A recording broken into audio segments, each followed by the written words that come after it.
Giornata importante qui al Bosco Nordio, a 2 passi da Chioggia, a 2 passi dal mare, una evidenza naturalistica di Veneto Agricoltura. Qui si è inaugurato Land Art.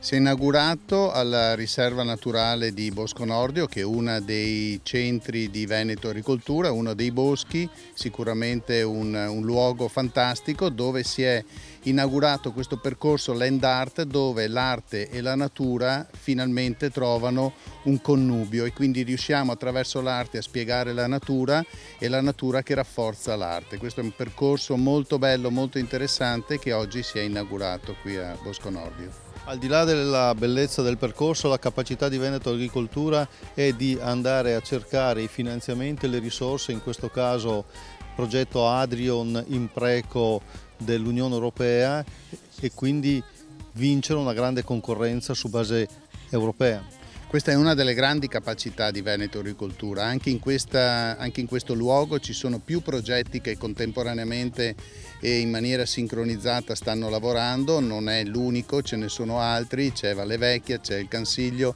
ci sono altri centri di Veneto Agricoltura dove riusciamo a realizzare dei progetti importanti attraverso dei finanziamenti che arrivano dall'Europa. E questo è sicuramente una delle grandi caratteristiche di Veneto Agricoltura, che non finisce solo nel fare progetto, ma poi anche nel trasferire quelle che sono le conoscenze e i risultati dei nostri progetti.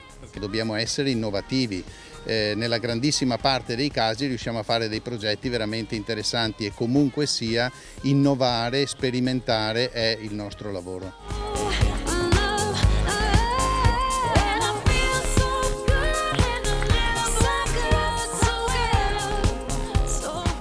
Abbiamo detto un progetto Interreg europeo Adrion Impreco.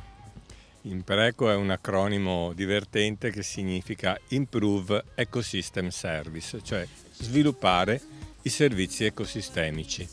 Parola strana, difficile. Cosa sono questi servizi ecosistemici? Sono i benefici che l'ambiente, l'ecosistema dà all'uomo, da quelli più noti come la fissazione dell'anidride carbonica e il rilascio dell'ossigeno, a quelli diciamo più spirituali, il benessere psicofisico dei visitatori, la piacevolezza di poter passeggiare all'interno di un bosco, e tra questi anche altri servizi per cui questa riserva è particolarmente dotata, ovvero la possibilità di essere un laboratorio per attività di ricerca per l'università e di didattica naturalistica per le persone, i visitatori e le scuole in particolare. Ecco, qui ha lavorato Etifor, uno spin-off dell'Università di Padova, però voi qui avete messo a terra 8 grandi opere. Sì, è una collaborazione di Veneto Agricoltura con un pool di partner internazionali dalla Grecia, l'Albania, la Croazia, la Slovenia, l'Università delle Puglie e per il Veneto Bosco Nordio. Noi ci siamo appoggiati allo spin-off dell'Università di Padova di Scienze Forestali, che si chiama Etifor, che ci ha seguiti in questo percorso di individuazione delle modalità di coinvolgimento degli stakeholder e per finalizzare un'azione pilota che in questo caso è stata la realizzazione di un percorso caratterizzato da installazioni di land art. Per noi una esperienza nuova, in certi sensi bizzarra, confrontarci con artisti che hanno a che fare con la natura, cercando l'obiettivo di coniugare i messaggi che solitamente noi affidiamo alla tradizionale tabellonistica, in questo caso a delle installazioni in ambiente.